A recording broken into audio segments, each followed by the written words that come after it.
The winter of 1952 was one of the hardest anyone could remember in Montana.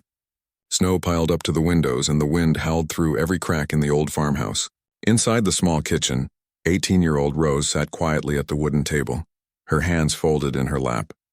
She could hear her father talking to the stranger across from him, but the words felt distant, like they were talking about someone else's life.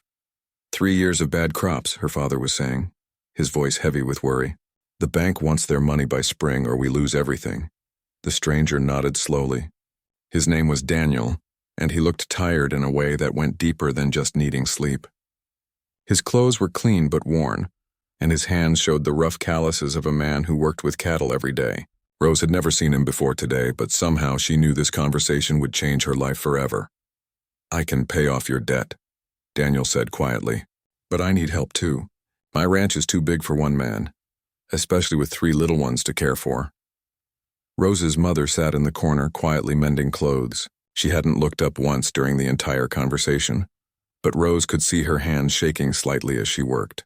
Everyone in the room knew what was really being discussed, even if no one wanted to say it out loud. The farm around them told the story of their struggles. What used to be green fields full of corn and wheat were now just empty frozen ground. The few chickens they had left barely laid any eggs, and their old cow was so thin you could count her ribs.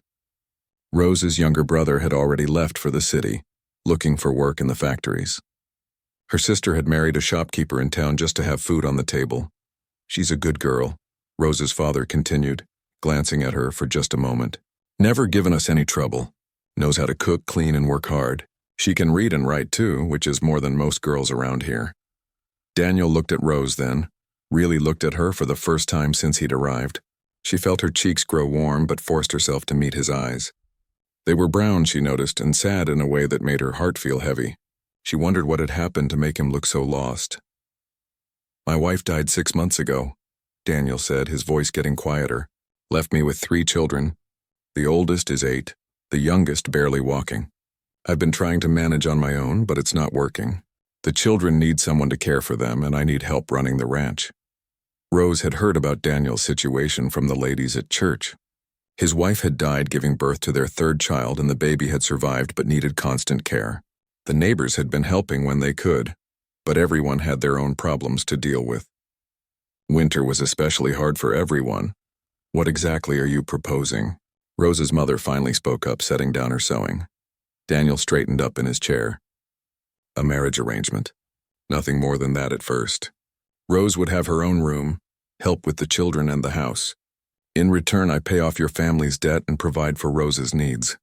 If things work out well between us over time, maybe something more could develop. If not, we maintain a respectful partnership for the benefit of the children and the ranch." The silence that followed felt like it lasted forever. Rose could hear the old clock ticking on the wall and the wind rattling the windows. She thought about her future, which until today had seemed so uncertain. Most of the young men in town had already left for better opportunities in the cities. Those who remained were struggling just as much as her own family. "How big is your ranch?" Rose's father asked. 500 acres of good grazing land, plus the house and barns. About 200 head of cattle, though I lost some during the early snow this year. It's a good operation, just needs more hands to run it properly. Rose tried to imagine what 500 acres looked like. Their own farm was only 40 acres, and most of that was useless now. She'd never seen that much land owned by one family. "The children," she said suddenly, surprising everyone, including herself. "Tell me about them." Daniel's expression softened for the first time since he'd arrived. "Lucy is 8. She's smart as a whip but has been quiet since her mother died. Takes care of her younger brothers without being asked. Ben is 5, full of energy and questions. Always getting into things but has a good heart. And little James is just learning to walk. He's healthy and strong, thankfully." Rose nodded slowly. She'd always been good with children. Her own cousins seemed to like her, and she'd helped care for her siblings when they were younger. The idea of being needed, of having a real purpose, appealed to her more than she expected. "What about church?" Rose's mother asked. The girl was raised properly. "There's a church in town about 10 miles from the ranch. We go every Sunday when weather permits," Daniel replied. Rose's father leaned back in his chair, thinking hard. She could see him weighing their options, but really, they all knew there weren't many choices left. The bank wouldn't wait much longer, and if they lost the farm, the whole family would have nowhere to go. Rose, her father said finally, this is your decision to make. You're 18 now, old enough to choose your own path, but I want you to understand what you'd be getting into.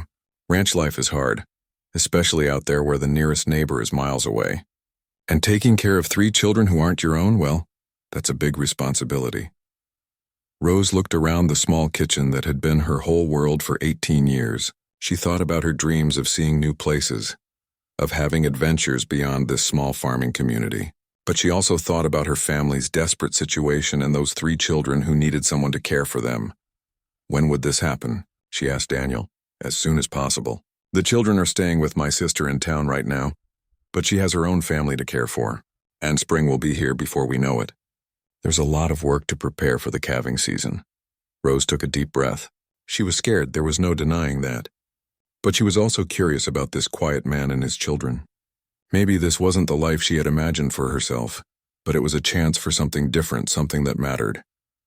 I'll do it, she said, her voice stronger than she felt.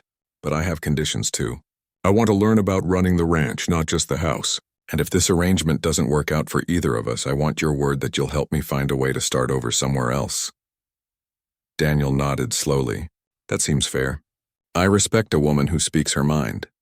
And so, on a cold winter day in 1952, Rose's life took a turn she never could have predicted.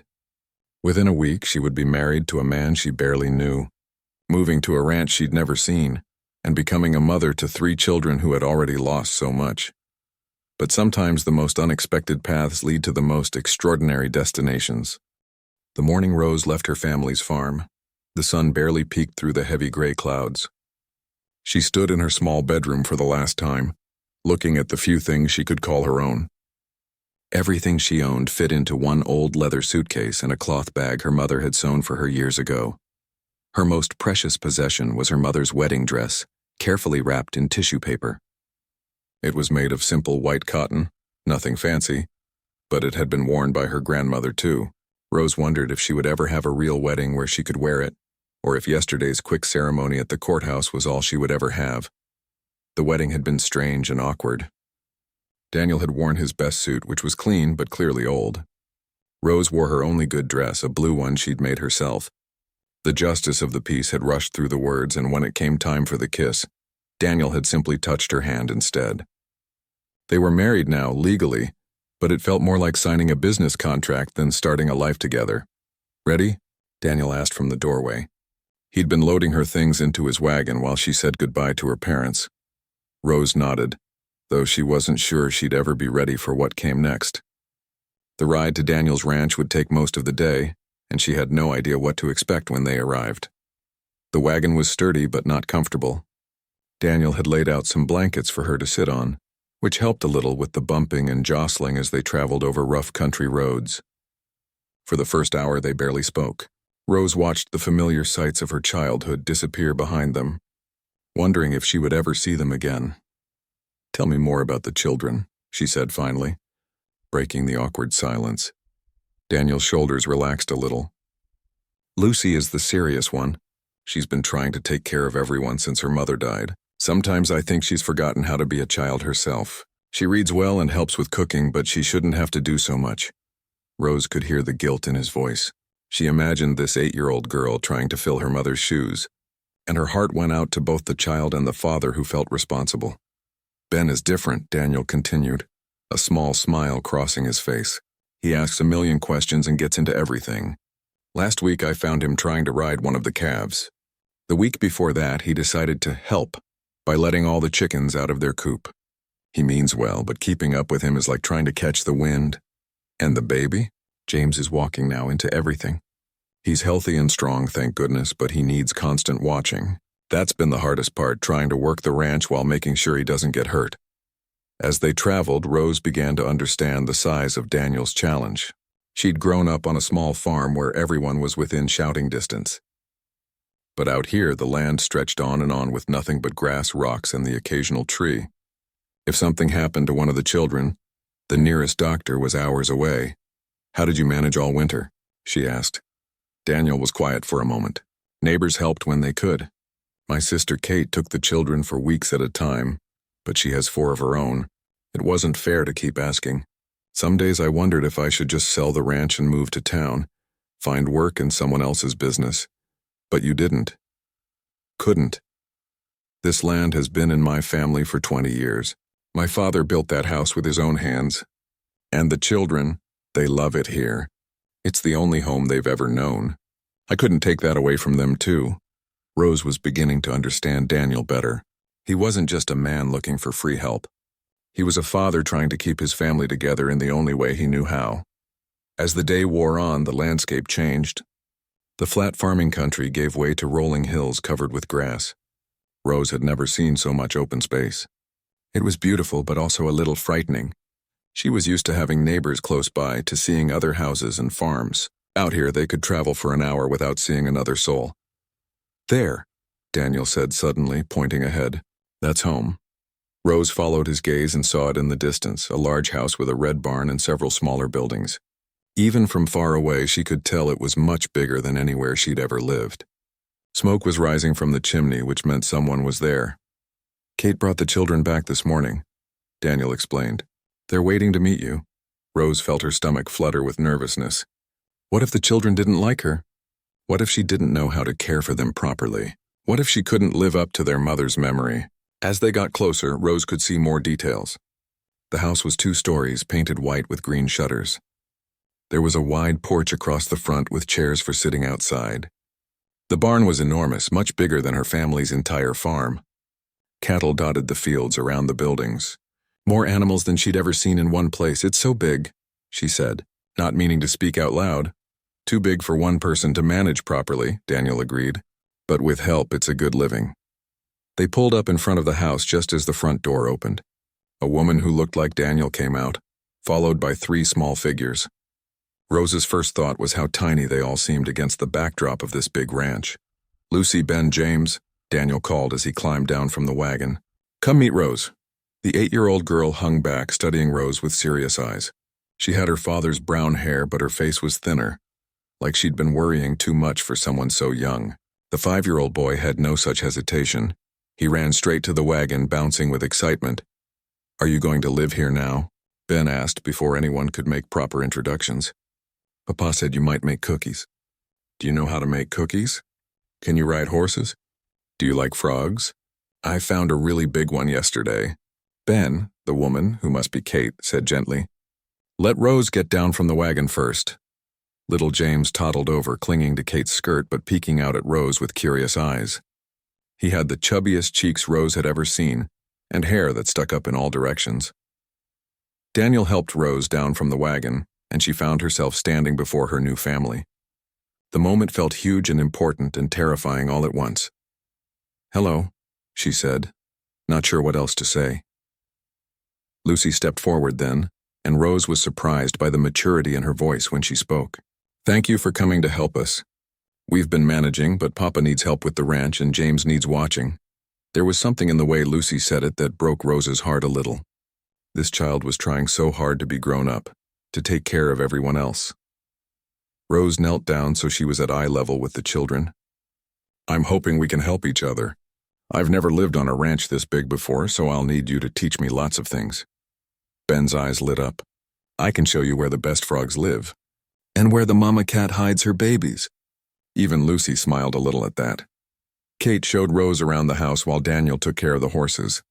It was bigger than Rose had imagined, with a large kitchen, a sitting room, and 4 bedrooms upstairs. Everything was clean but basic, built for practicality rather than beauty. Daniel's a good man, Kate said as they stood in what would be Rose's room. He's been doing his best, but it's been hard. The children need stability, and he needs help with the ranch. I think you might be the answer to everyone's prayers. That night, as Rose lay in her new bed listening to the unfamiliar sounds of the ranch, she wondered what she had gotten herself into. Outside her window, she could hear cattle lowing and the wind rustling through grass. It was so different from the small farm sounds she was used to. Down the hall, she could hear Daniel tucking the children into bed, his deep voice reading them a story. Despite everything, Rose smiled. Maybe this arrangement would work out after all. Rose's first morning on the ranch started before dawn with the sound of James crying. She stumbled out of bed, still half asleep. and found the toddler standing in his crib with tears streaming down his face. His diaper was soaked and he was clearly hungry. "Shh, little one," she whispered, lifting him out of the crib. "Let's get you cleaned up."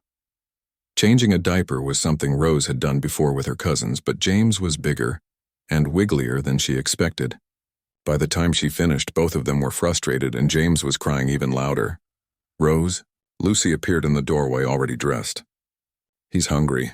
Papa usually gives him milk and bread in the morning." Rose felt her cheeks burn with embarrassment. Of course the child was hungry. She should have thought of that first. Downstairs in the kitchen, Rose looked around helplessly. Everything was in different places than she was used to. The stove was bigger than her mother's and she couldn't figure out how to work it properly. The milk was kept in the cold cellar, which she had to find first. "Here," Lucy said quietly, showing Rose where everything was kept. "Mama used to make his bread soft by soaking it in warm milk." Rose wanted to cry herself. This 8-year-old was having to teach her how to care for her own family. What kind of mother figure was she going to be if she couldn't even manage breakfast? By the time Daniel came in from the barn, Rose had managed to burn the eggs, make the coffee too weak, and let James get food all over himself and the floor. Ben was complaining that his breakfast didn't taste right, and Lucy was quietly cleaning up messes that Rose should have noticed herself. "Morning," Daniel said, taking in the chaos. If he was disappointed, he didn't show it. "How's everyone doing?" "Fine," Rose said quickly, though nothing felt fine at all. Daniel poured himself coffee and sat down with the children as if burned eggs and weak coffee were perfectly normal. "Rose, after breakfast, I'll show you around the ranch properly. The children can come too, help you learn where everything is." The tour of the ranch was overwhelming. Rose had thought her family's 40 acres was a lot of land, but Daniel's ranch seemed to go on forever. There were different pastures for different groups of cattle, barns for hay and equipment, chicken coops, a pig pen, and gardens that would need planting in spring. "The cattle need checking every day," Daniel explained as they walked. "Looking for signs of sickness, counting to make sure none are missing, checking the fences. In spring we'll have new calves, which means night shifts sometimes when the mothers are giving birth." Rose nodded, trying to remember everything, but it felt like learning a completely new language. She'd helped with her family's single cow and handful of chickens, but this was like comparing a puddle to an ocean. "Can you ride a horse?" Daniel asked.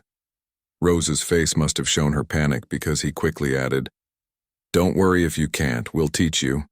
But it's the easiest way to cover this much ground." The idea of learning to ride a horse was both exciting and terrifying. Rose had always admired horses from a distance, but being close to one of Daniel's big ranch horses made her realize how powerful and unpredictable they could be. The first few weeks were the hardest of Rose's life.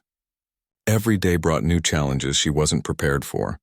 The washing machine was different from her mother's, and she accidentally turned all of Daniel's white shirts pink. The wood stove in the kitchen had its own personality, sometimes burning too hot and sometimes barely staying lit. Worst of all was trying to manage the children while learning everything else. James followed her everywhere, getting into things faster than she could stop him. Ben's endless energy and questions exhausted her. He wanted to help with everything, which usually meant twice as much work and twice as much mess. Lucy was the most heartbreaking. The little girl clearly wanted to like Rose, but she was also fiercely protective of her family's routines and memories. When Rose tried to rearrange the kitchen to be more efficient, Lucy quietly moved everything back to where her mother had kept it. When Rose attempted to braid Lucy's hair differently, the child politely asked if they could do it the old way instead. "I'm not trying to replace your mother," Rose told Lucy one evening after a particularly difficult day. "I know I could never do that."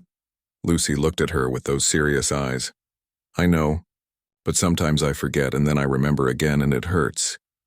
Rose's heart broke for this little girl carrying such a heavy burden. "It's okay to miss her. It's okay to want things the way they used to be. We'll figure out our own way of doing things together, okay?" Daniel was patient with Rose's mistakes, but she could see the worry in his eyes.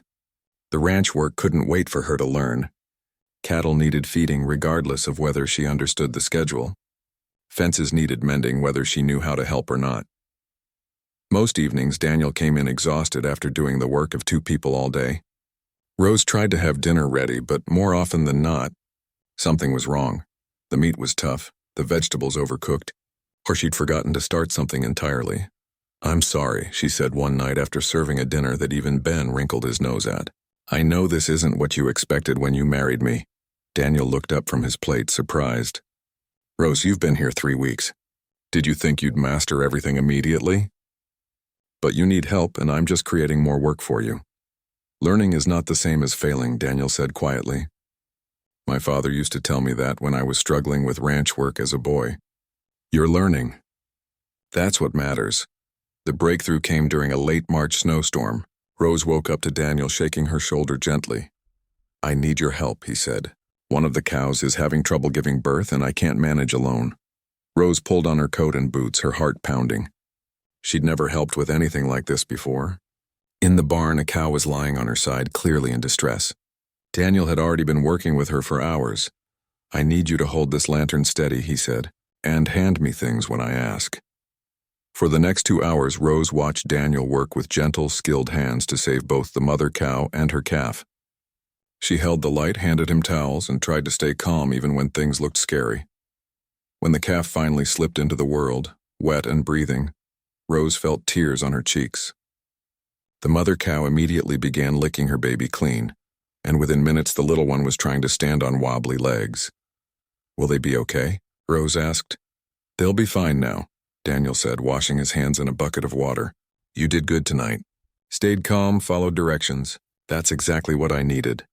Walking back to the house in the pre-dawn darkness, Rose felt something had changed. She'd been useful. She'd helped save a life. Maybe she wasn't hopeless at this ranch life after all.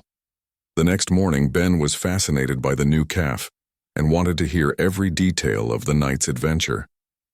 Lucy listened with interest too, and even James clapped his hands when Rose mooed like a cow to demonstrate the story. "Can we go see the baby cow today?" Ben asked. "After chores," Daniel said. "And after you help Rose with the chickens like you promised." Rose looked at him in surprise. She hadn't realized he'd noticed her struggles with the chickens, who seemed determined to escape every time she tried to collect eggs.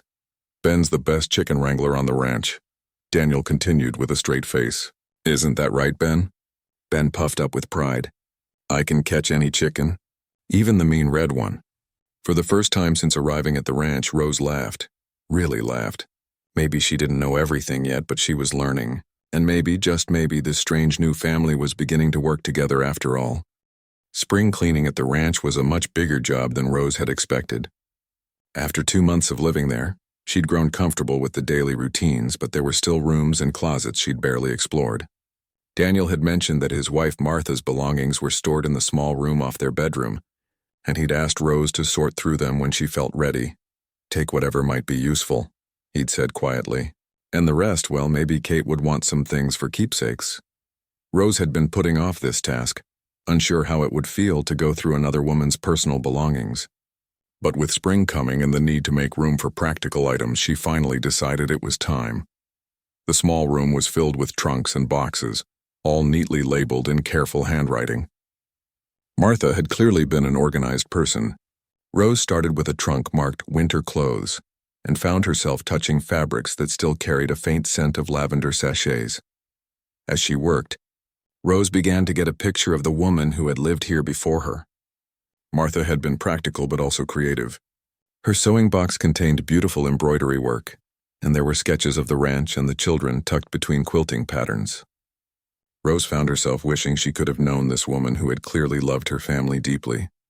It was in the third trunk that Rose found something unexpected. Under layers of carefully folded baby clothes, her fingers touched leather-bound books. She pulled them out carefully and realized they were journals, dozens of them, dating back several years. Rose hesitated.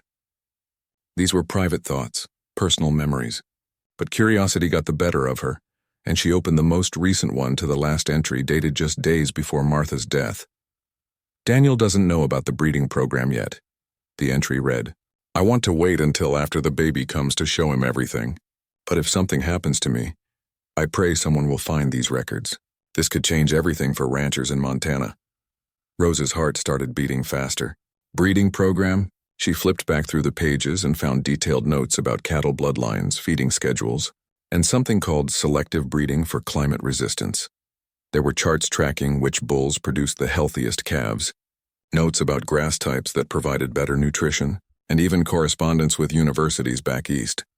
The key is not just bigger cattle, one entry read, but smarter breeding for our specific conditions.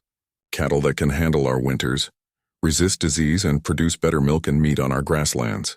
I've been tracking the results for 3 years now, and the improvements are remarkable. Rose sat back on her heels, stunned. Martha hadn't just been a ranch wife taking care of the house and children. She'd been conducting scientific research that could revolutionize cattle ranching. She kept reading, becoming more amazed with each page. Martha had been corresponding with agricultural experts at universities, documenting weather patterns and their effects on cattle health, and developing feeding programs that maximized nutrition while minimizing costs. Professor Williams from the Montana Agricultural College wants to publish our findings, one entry read. He says what we're doing here could help struggling ranchers across the state survive the drought years. Daniel thinks I'm just keeping track of which cows are his favorites. But this is so much bigger than that. Rose found folders full of correspondence with the professor. Detailed financial projections showing how Martha's methods could increase ranch profits by 30%, and even interest from investors who wanted to fund larger trials of her techniques. But the most shocking discovery was in the bottom of the trunk. Rose found a leather portfolio containing official documents, partnership agreements, investment offers, and a contract from a company that wanted to pay Daniel's ranch to serve as a demonstration site for Martha's breeding methods. The Eastern investors are offering $20,000 just for the rights to study our methods, one letter stated. With that money, we could expand the ranch, hire help, and ensure the children's education is paid for. But more than that, we could help other struggling ranchers learn these techniques. $20,000. Rose had never seen that much money in her entire life. Her family's entire farm debt was less than 1/10 of that amount. Her hands were shaking as she gathered up the journals and documents. She had to show Daniel immediately, but as she stood up, she heard voices from downstairs, Daniel talking to the children about their afternoon chores. Rose suddenly realized the impact of what she'd found. Daniel had been struggling to manage the ranch alone, barely keeping up with the daily work. He had no idea that his wife had developed methods that could not only save their ranch but make them wealthy. All this time he'd been sitting on a gold mine without knowing it. She hurried downstairs, her arms full of journals and papers. Daniel was in the kitchen helping James with his lunch while Lucy and Ben argued about whose turn it was to collect eggs. "Daniel," Rose said, her voice higher than usual with excitement, "I need to show you something important." He looked up at her flushed face and the pile of papers in her arms. "What is it?" "It's about Martha, about her work with the cattle." "Daniel, she wasn't just keeping track of the animals for fun. She was developing something incredible." Rose spread the journals out on the kitchen table, pushing aside lunch dishes to make room. Daniel stared at them in confusion. "I don't understand," he said. "These are just Martha's notes about the ranch." "No," Rose said, opening to a page covered with charts and calculations. "Look at this." She was tracking genetic lines, developing feeding programs, creating cattle that are specifically adapted to Montana conditions. "And it works, Daniel. The universities want to study what she did. Investors want to pay you for the rights to her methods." Daniel picked up one of the journals, reading slowly. Rose watched his expression change from confusion to amazement to something that looked almost like grief.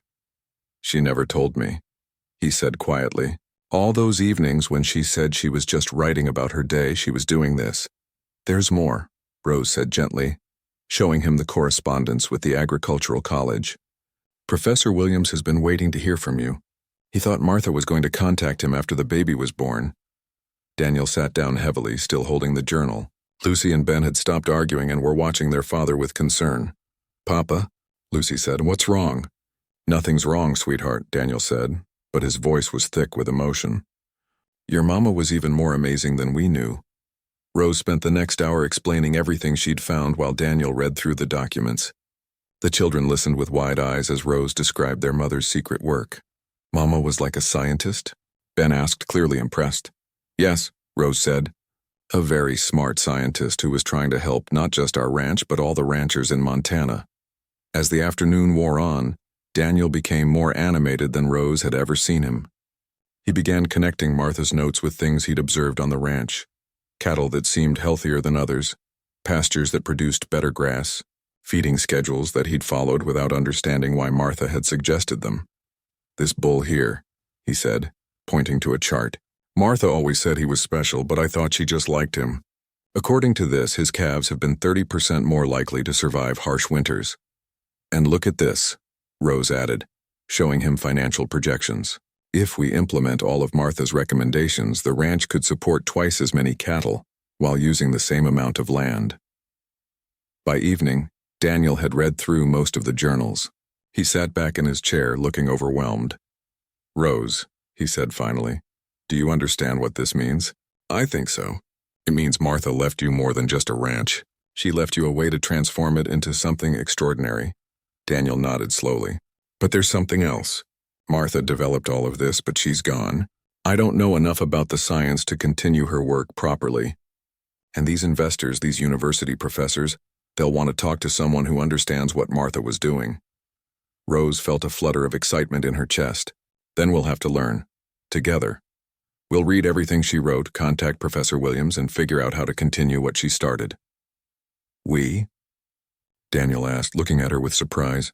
"Well," Rose said, suddenly feeling shy, "I mean, if you want my help. I'm good with numbers and I learn quickly. And Martha wrote everything down so clearly. It's like having a teacher right here in these journals." Daniel was quiet for a long moment, looking at this young woman who had stumbled upon his wife's greatest achievement and immediately wanted to help him pursue it. "Yes," he said finally. "We. I think Martha would have liked that." That night, after the children were in bed, Daniel and Rose sat at the kitchen table reading Martha's journals by lamplight. For the first time since Rose had arrived at the ranch, she felt like she and Daniel were truly partners in something important. Neither of them could have imagined that Martha's secret work would not only save their ranch, but change both of their lives in ways they were only beginning to understand. The letter from Professor Williams arrived 3 days after Rose wrote to him about Martha's research. Daniel found Rose in the kitchen that morning, staring at the envelope with nervous excitement. "What if he's not interested anymore?" she asked. "What if too much time has passed?" "Only one way to find out," Daniel said, sitting down beside her at the table. Rose opened the letter with shaking hands and read aloud. "Dear Mr. and Mrs. Whitmore, I was delighted to receive your letter about Martha's research. I had been hoping to hear from your family since her tragic passing. The work she was doing represents some of the most promising developments in livestock management I've seen in my 30 years of agricultural research. I would very much like to visit your ranch to discuss continuing her studies." Rose looked up at Daniel with wide eyes. "He wants to come here." "Next week, according to this," Daniel said, reading over her shoulder. "That doesn't give us much time to prepare." The next few days were a whirlwind of activity. Rose and Daniel worked together to organize Martha's research into a presentation that would make sense to the professor. They separated the journals by topic: breeding records, feeding studies, weather correlation data, and financial projections. Rose discovered she had a talent for understanding Martha's complex charts and calculations. Her years of helping her father with farm accounts had taught her to work with numbers, but this was different. This was exciting. She found herself staying up late, reading by lamplight and making notes in the margins. "Look at this," she told Daniel one evening, spreading papers across the table. Martha tracked every single calf born on the ranch for 3 years. She recorded their birth weight, how quickly they grew, how well they handled cold weather, everything. And the pattern is clear. The calves from certain bulls consistently perform better. Daniel studied the charts, shaking his head in amazement. "I never paid attention to patterns like this. To me, a healthy calf was a healthy calf." But Martha saw the bigger picture. She realized that by choosing which bulls to breed with which cows, she could gradually improve the entire herd. The children were fascinated by all the research activity. Lucy proved to be particularly helpful, as she remembered many of her mother's daily routines that now made sense in light of the breeding program. "Mama always made me help her weigh the calves," Lucy told them. "I thought it was just to make sure they were healthy. But she wrote down every single weight, didn't she?" "She did," Rose confirmed. "And those records are part of what makes her research so valuable." Even Ben contributed, though in his own energetic way. "I remember Mama always wanted to know which cows were where," he said. "She made me help count them every day. I thought it was boring, but now I know it was important science." Professor Williams arrived on a sunny Thursday morning, driving a wagon loaded with books and equipment. He was a thin man with gray hair and kind eyes behind wire-rimmed glasses. Rose had been nervous about meeting such an educated person, but he put her at ease immediately. "Mrs. Whitmore," he said, shaking her hand warmly, "your letter demonstrated a remarkable understanding of your late wife's work. I'm eager to hear your thoughts on continuing the research." Rose felt her cheeks warm. "I'm not Martha, Professor. I'm just trying to understand what she started." "Sometimes fresh eyes see things that experience might miss," he replied. "Shall we look at the cattle?" The tour of the ranch was a revelation. Professor Williams examined the animals with an expert eye, asking detailed questions about their health, behavior, and lineage. Daniel found himself seeing his own cattle differently as the professor pointed out specific traits that Martha had been selecting for. "This bull here," Professor Williams said, stopping beside a large, sturdy animal. "According to Martha's notes, his offspring show exceptional resistance to respiratory illness. That's incredibly valuable, especially during harsh winters. I always thought he was just a good-looking bull," Daniel admitted. "Martha was selecting for much more than appearance," the professor explained. "She was breeding for survival traits, efficiency, and productivity. It's sophisticated work that many professional breeders haven't mastered." Rose asked careful questions throughout the tour, taking notes in a small notebook she'd bought specifically for the occasion. She wanted to understand not just what Martha had done, but why it worked. That evening, over dinner in the ranch house kitchen, Professor Williams laid out his proposal. "I'd like to continue Martha's research with your permission. The university would provide funding for expanded record keeping, additional breeding stock, and improved facilities. In return, we'd document everything and share the results with other ranchers across the state." "How much funding?" Rose asked, always practical about money matters. "Initially, $2,000 to expand the breeding program. If the results match Martha's projections, we could secure much larger grants, possibly the $20,000 those Eastern investors mentioned in their letters." Daniel nearly choked on his coffee. $2,000 just to start? "Your ranch would become a demonstration site," Professor Williams explained. "Other ranchers would come here to learn Martha's methods. You'd be teaching the future of cattle ranching in Montana." Rose felt a thrill of excitement. The idea of their little ranch becoming a center of learning and innovation was beyond anything she'd ever imagined. "But there's one requirement," the professor continued. "We need someone here who can maintain the detailed records that make this research possible. Someone who understands the science and can communicate with other researchers." Daniel looked uncertain. "I'm not sure I'm the right person for that kind of work." "Actually," Professor Williams said, looking at Rose, "I was thinking Mrs. Whitmore might be ideal for the position. Her understanding of Martha's work is already quite impressive, and she has a clear talent for data analysis." Rose felt her heart skip a beat. "Me? But I've never had formal education in agriculture or science." "Neither did Martha when she started," the professor pointed out. "What you need is curiosity, attention to detail, and the ability to see patterns in data. You've already demonstrated all of those qualities." That night, after Professor Williams had retired to the guest room, Rose and Daniel sat on the front porch, talking about the opportunity. The spring air was warm and they could hear cattle settling down for the night in the distance. "It's a lot of responsibility," Daniel said. "If we accept, this ranch becomes something completely different than what I grew up with. Are you worried about that?" Rose asked. Daniel was quiet for a moment. "Honestly, I'm excited about it. Martha always dreamed bigger than I did. She saw possibilities where I just saw daily work. If we can continue what she started, maybe she'll have changed the world after all." Rose looked out at the vast grasslands surrounding them, trying to imagine the ranch bustling with visitors filled with prize cattle, and serving as a model for ranchers across the state. "What about the children?" she asked. "This would change their lives too. Lucy's already talking about learning to be a scientist like Mama," Daniel said with a smile. "And Ben wants to help with every aspect of the research. I think they'd love being part of something this important." "And what about us?" Rose asked quietly. "This arrangement between us, it would have to become a real partnership. I'd need to learn so much and you'd have to trust me with important decisions." Daniel turned to look at her in the dim porch light. "Rose, in the past few months, you've transformed from a scared 18-year-old into someone I depend on completely. You've learned to care for my children, manage this household, and now you're understanding scientific research that I can barely follow. I can't think of anyone I'd rather have as a partner in this." The word partner hung in the air between them, carrying more weight than either of them had expected. Rose realized that somewhere in the midst of learning about cattle breeding and research protocols, something important had shifted between her and Daniel. They were no longer just two people bound by a practical arrangement. They had become a team, working toward a shared goal that was bigger than either of them had imagined when they first met in her father's kitchen. "So we'll do it?" Rose asked. "We'll do it," Daniel confirmed. Together.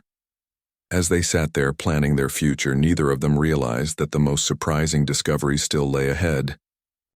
The research project transformed the ranch in ways Rose had never anticipated.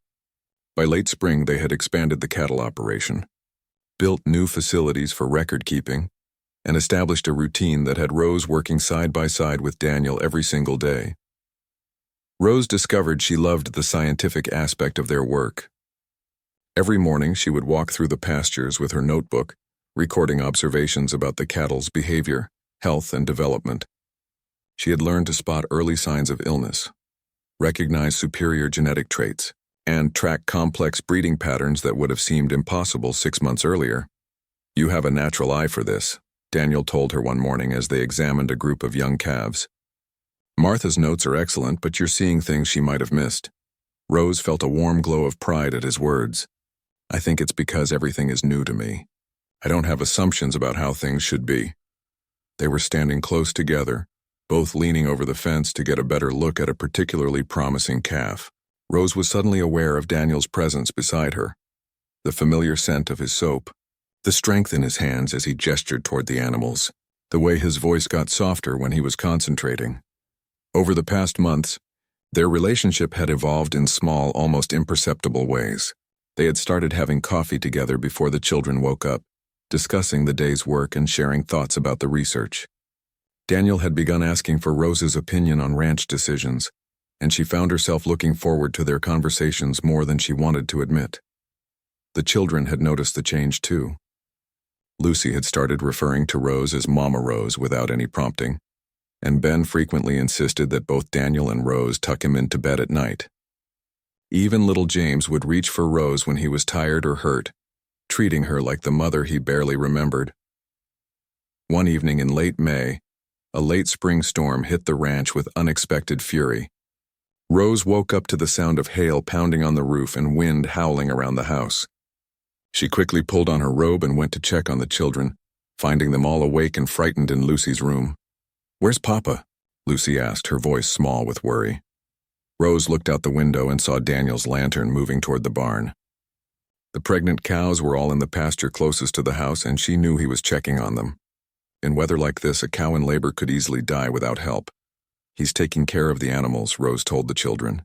"Everything will be fine." But as the storm intensified, Rose began to worry. She could no longer see Daniel's lantern, and the wind was strong enough to knock a person down. What if something had happened to him? What if a cow was having trouble and he needed help? "Lucy," she said, making a decision that surprised even herself. "I need you to watch Ben and James for a while. Lock the door behind me and don't open it for anyone but me or your father." "Where are you going?" Lucy asked, though her expression said she already knew. "To help your papa." Rose pulled on Daniel's spare coat and boots, grabbed a lantern, and headed out into the storm. The wind immediately tried to knock her sideways and the hail stung her face like tiny stones. She could barely see 10 feet in front of her, but she knew the way to the barn by heart now. She found Daniel in the far pasture, kneeling beside a cow that was clearly in distress. He looked up in amazement when her lantern appeared through the storm. "Rose, what are you doing out here? It's dangerous." "You need help," she called back over the wind. "What can I do?" For the next 3 hours, they worked together in the storm to save both the mother cow and her calf. Rose held the lantern steady while Daniel worked, fetched supplies from the barn when needed, and helped keep the other cattle calm. The rain soaked through their coats, and the wind made every task twice as difficult. But they persisted. When the calf finally arrived, healthy and strong despite the circumstances, Rose felt tears mixing with the rain on her cheeks. They had done it together. They had saved a life in the middle of one of the worst storms she'd ever experienced. "Is he going to be okay?" she asked, watching the mother cow clean her newborn. They both are, thanks to you, Daniel said, his voice hoarse from shouting over the wind. I couldn't have managed this alone. As they gathered their supplies, the storm began to calm. By the time they reached the barn, the hail had stopped and the wind was dying down. They stood under the shelter of the barn roof, both soaked and exhausted, but exhilarated by what they had accomplished. Rose, Daniel said suddenly. Why did you come out here? You could have been hurt. Rose looked at him, this man who had become so important to her life, and realized she couldn't give him the practical answer he was expecting. The truth was simpler and more complicated than that. Because I couldn't bear the thought of you facing this alone, she said quietly. Daniel stared at her for a long moment, rainwater dripping from his hair. In the soft light of the lantern, his expression was more open than she had ever seen it. Rose, he said, his voice barely above a whisper, I think I'm falling in love with you. The words hung in the air between them, surprising them both. Rose felt her heart start beating faster, not from the excitement of the storm, but from the realization that she felt exactly the same way. I think I'm falling in love with you too, she whispered back. Daniel stepped closer, and for the first time since their awkward wedding day, he kissed her. It was nothing like the formal, emotionless ceremony they had shared months earlier. This kiss was warm and real and full of all the feelings that had been growing between them, without either of them quite realizing it. When they broke apart, Rose felt dizzy with happiness and confusion. What does this mean? She asked. It means, Daniel said, touching her face gently, that what started as a practical arrangement has become something I never expected, something I never dared hope for. They walked back to the house hand in hand, both of them amazed by what had just happened. The storm was over, but Rose felt like her life had just been turned upside down in the most wonderful way possible. The children were waiting anxiously by the window, and they rushed to the door when they saw Daniel and Rose approaching together. Papa. Mama Rose, Ben called out. We were so worried. Lucy hugged them both, not caring that they were soaking wet. The baby cow is okay? The baby cow is perfect, Daniel assured her. And your Mama Rose helped save him. Later, after they had changed into dry clothes and the children were back in bed, Daniel and Rose sat by the kitchen fire drinking hot coffee and trying to process what had happened between them. I don't want to rush anything, Daniel said carefully. The children have been through so much change already. And you're so young, Rose, you deserve to be sure about what you want. Rose considered this. 6 months ago, she had been a frightened girl agreeing to an arranged marriage to save her family's farm. Now she was a woman who had found her calling in scientific research, her purpose in caring for 3 motherless children, and her heart's desire in the most unexpected place. I am sure, she said firmly. I'm sure that I love you. I'm sure that I love those children upstairs. I'm sure that this ranch has become more of a home to me than anywhere I've ever lived. And I'm sure that whatever happens next, I want to face it with you. Daniel reached across the table and took her hand. Then we'll take it one day at a time. We'll see where this leads us. That night, Rose lay in her bed listening to the familiar sounds of the ranch settling down for the night.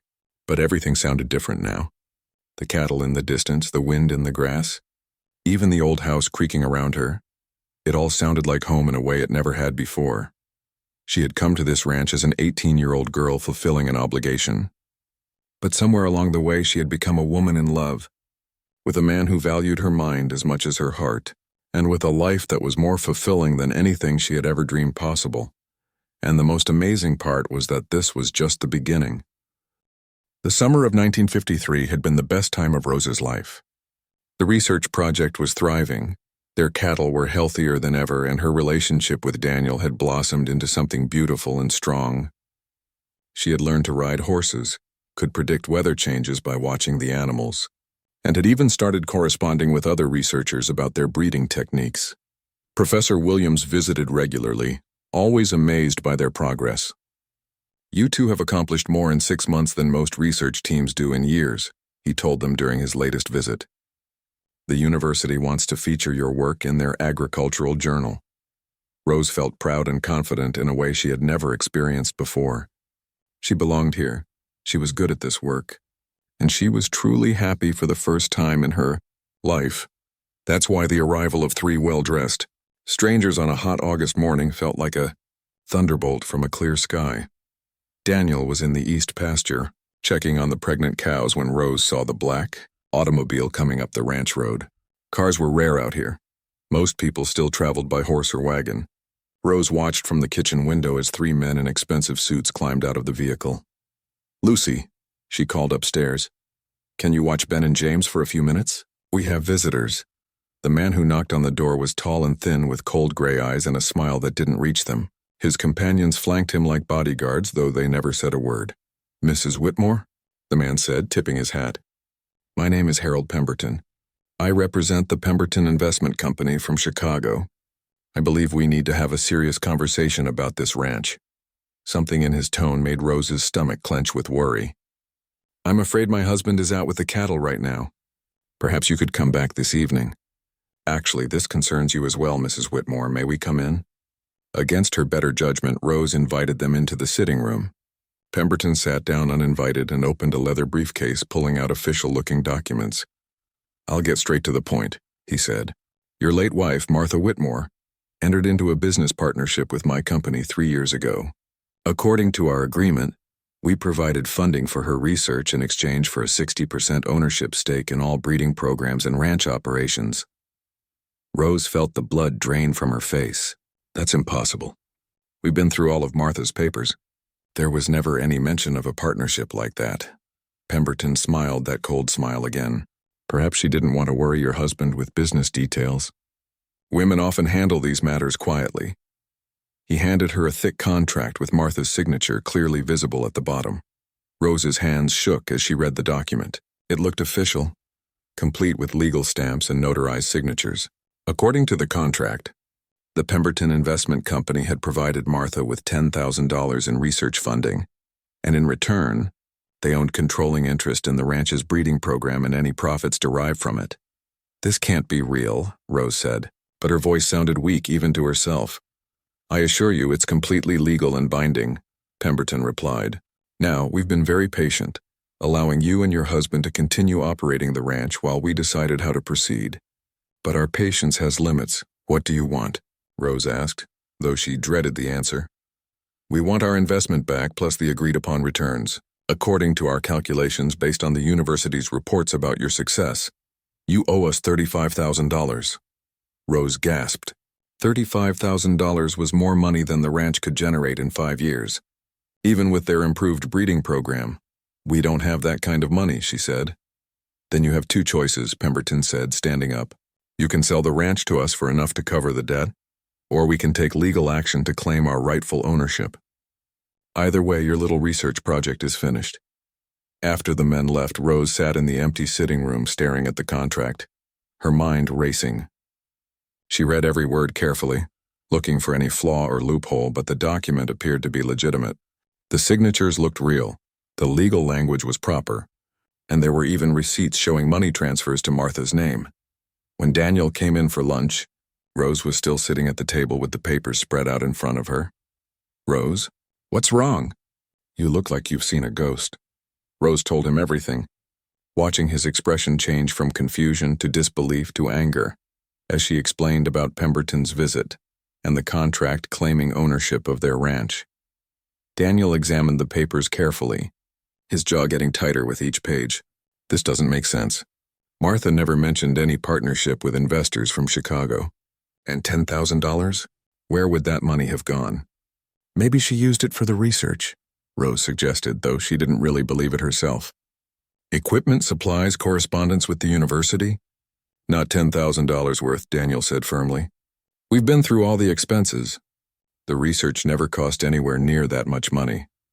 They spent the rest of the day going through Martha's papers again, looking for any mention of Pemberton or his company. They found nothing. No correspondence, no receipts, no record of any $10,000 payment. "It has to be a fraud," Daniel said that evening. "But how do we prove it?" Rose had been thinking about the same question all day. "We need help. Legal help. And we need to contact Professor Williams and the university. If this contract is real, it affects their research too."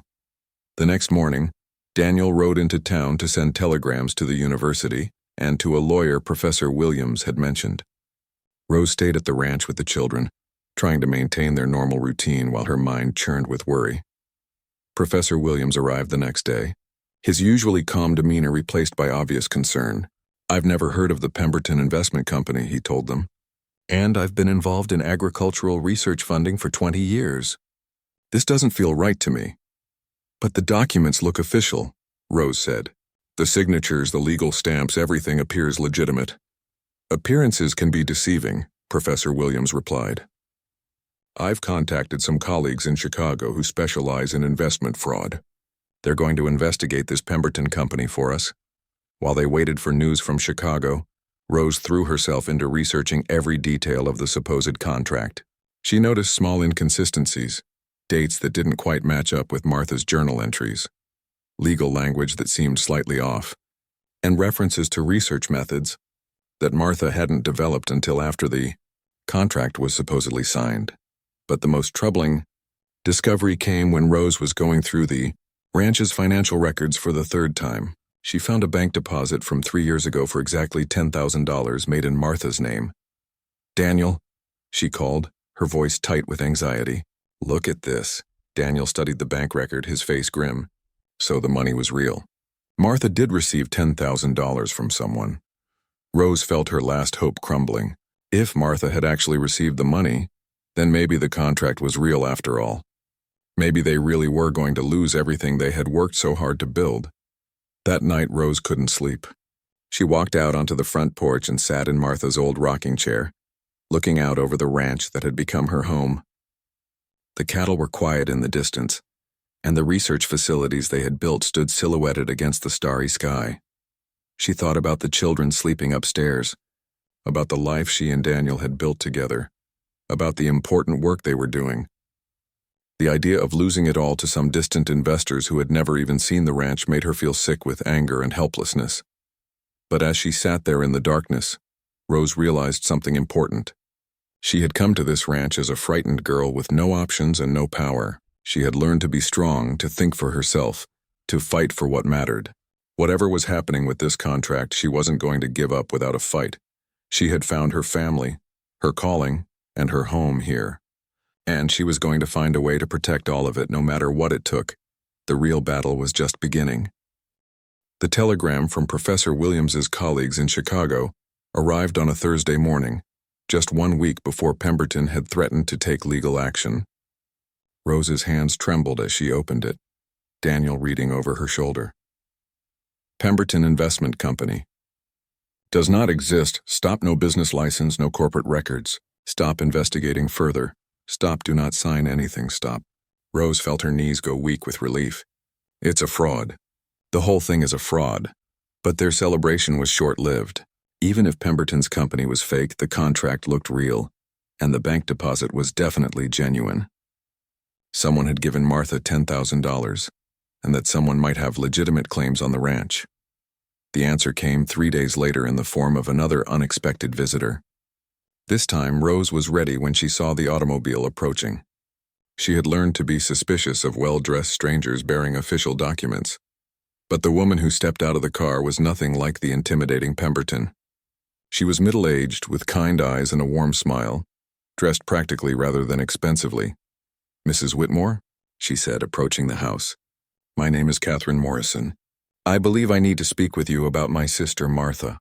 Rose's heart stopped. "Your sister? Martha never mentioned me, did she?" Catherine said sadly.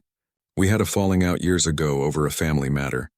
But when I heard about her death and the wonderful research she was doing, I wanted to help continue her work." Rose invited Catherine inside, her mind spinning with questions. As they sat in the kitchen over coffee, Catherine began to explain. "I'm a widow with no children," she said. "My late husband left me quite well off, and I've been looking for meaningful ways to use that inheritance. When I learned about Martha's breeding research through Professor Williams' publications, I knew it was exactly the kind of work I wanted to support." "But what does this have to do with the Pemberton Company?" Rose asked. Catherine's expression darkened. "That's where the story becomes unpleasant. 3 years ago, I contacted Martha about providing funding for her research. I sent her $10,000 to help expand the program. But I never heard back from her after that, and I assumed she didn't want contact with me because of our family disagreement. Rose began to understand. So the money that Pemberton claims gives him ownership of the ranch, that was actually from you? Exactly. And I never asked for any ownership stake or returns on investment. It was a gift to support scientific research, nothing more. But somehow someone found out about my payment to Martha and decided to use it as the basis for a fraudulent claim. The pieces of the puzzle were finally falling into place. Pemberton had somehow learned about Catherine's payment to Martha and had created fake documents claiming to be the source of that money. The bank deposit was real, but the contract was completely fabricated. Can you prove that you were the real source of the money? Daniel asked. Catherine smiled and opened her handbag. I have the canceled check, the correspondence I sent to Martha, and my bank's records of the transfer. Everything Pemberton claims to have, I actually do have, legitimately. Rose felt tears of relief running down her cheeks. Not only were they not going to lose the ranch, but they had found an ally who actually wanted to help them continue Martha's work. There's more, Catherine continued. I've been following your research through Professor Williams' reports. What you two have accomplished in the past year is extraordinary. I'd like to propose a real partnership, one that would allow you to expand the program far beyond what you ever imagined. Over the next hour, Catherine laid out her proposal. She wanted to fund a major expansion of the research program, not as an investor expecting returns, but as a patron supporting important scientific work. The funding would allow them to purchase additional land, improve their facilities, and hire assistants to help with the growing program. Most importantly, Catherine said, I want to establish a foundation in Martha's name that would teach her methods to struggling ranchers across the country. You two would run the foundation, and the ranch would become a training center where people could come to learn sustainable breeding techniques. Rose looked at Daniel, seeing her own amazement reflected in his eyes. What Catherine was proposing would transform their ranch into exactly what Martha had dreamed of, a place where scientific research could help ranchers everywhere. Why would you do all this? Rose asked. You don't even know us, Catherine smiled sadly. Because Martha was my sister and I never got the chance to tell her how proud I was of her work. This is my way of honoring her memory and making up for the years we were apart. When Pemberton returned the following week with his ultimatum, he found a very different situation than he expected. Daniel, Rose, Catherine, Professor Williams, and a real lawyer from the state capitol were all waiting for him in the ranch house sitting room. Mr. Pemberton, the lawyer said before Pemberton could speak, you're being charged with fraud, forgery, and attempted theft. The sheriff is waiting outside to escort you to jail. Pemberton's confident facade crumbled immediately. Without his intimidating partners, who turned out to be hired actors, he looked like exactly what he was. A small-time con man who had tried to steal a ranch based on forged documents. As the sheriff led Pemberton away, Rose felt a weight lift from her shoulders that she hadn't even realized she'd been carrying. The ranch was safe, their work would continue, and their future was brighter than she had ever dared imagine. But the biggest surprise was still to come. That evening, as they celebrated with Catherine and Professor Williams, Daniel asked Rose to take a walk with him. They strolled out to the pasture where they had worked together during that stormy night when everything had changed between them. Rose, Daniel said, stopping beside the fence where their prize bull grazed peacefully, I have something to ask you. He reached into his pocket and pulled out a small velvet box. Rose's heart began beating faster as he dropped to one knee in the grass. We got married once for practical reasons, he said, opening the box to reveal a simple but beautiful ring. But I'd like to marry you again, this time for all the right reasons. Rose, will you marry me because I love you? Because I can't imagine my life without you? Because you've made me and my children happier than we ever thought possible? Rose looked down at this man who had become everything to her. Partner, best friend, and the love of her life. A year ago, she had been a frightened girl agreeing to an arranged marriage. Now she was a confident woman being proposed to by a man who valued her mind, respected her abilities, and loved her completely. Yes, she said, laughing and crying at the same time. Yes, I'll marry you again. For love this time. Their second wedding took place 1 month later in the ranch house, surrounded by family and friends. Catherine stood as Rose's matron of honor. Professor Williams walked Rose down the aisle, and the children served as ring bearers and flower girl. Rose wore her mother's wedding dress, finally getting the chance to use it for a real celebration of love. When the minister asked if they promised to love and honor each other, Both Rose and Daniel answered with conviction that had been missing from their first ceremony. As they kissed to seal their new beginning, Rose thought about the incredible journey that had brought them to this moment. She had come to this ranch as payment for her family's debt, but she had found something far more valuable than money. She had found her calling, her family, and her true love. The Martha Whitmore Foundation for Sustainable Agriculture opened 6 months later, with Daniel and Rose as its directors. Ranchers came from across the country to learn the breeding techniques that Martha had developed and Rose had helped perfect. The ranch became famous not just for its scientific innovations, but for the love story that had grown alongside the research. Years later, when Rose was an old woman surrounded by children and grandchildren, people would ask her about the secret to her happy marriage. She would always smile and say the same thing. Sometimes the best things in life come disguised as problems. I thought I was being given away to solve my family's troubles, but I was actually being led to my destiny. The trick is to stay open to the possibilities that disguise themselves as difficulties. Lucy grew up to become a veterinarian. Ben became an agricultural researcher like his stepmother, and James took over the ranch operation. All three always said that their real mother had given them life, but Mama Rose had given them dreams. And Daniel? He lived to be 93 years old, and until his last day, he would tell anyone who would listen that the luckiest moment of his life was when a desperate farmer offered him his 18-year-old daughter in exchange for paying off a debt. I thought I was helping them, he would say with a twinkle in his eye. But they were actually giving me the greatest gift of my life. The ranch still operates today, run by Rose and Daniel's descendants, continuing the work that Martha began. Rose perfected and love made possible. And every year, on the anniversary of their second wedding, the family gathers to celebrate not just a marriage, but the proof that sometimes the most beautiful love stories begin in the most unexpected ways.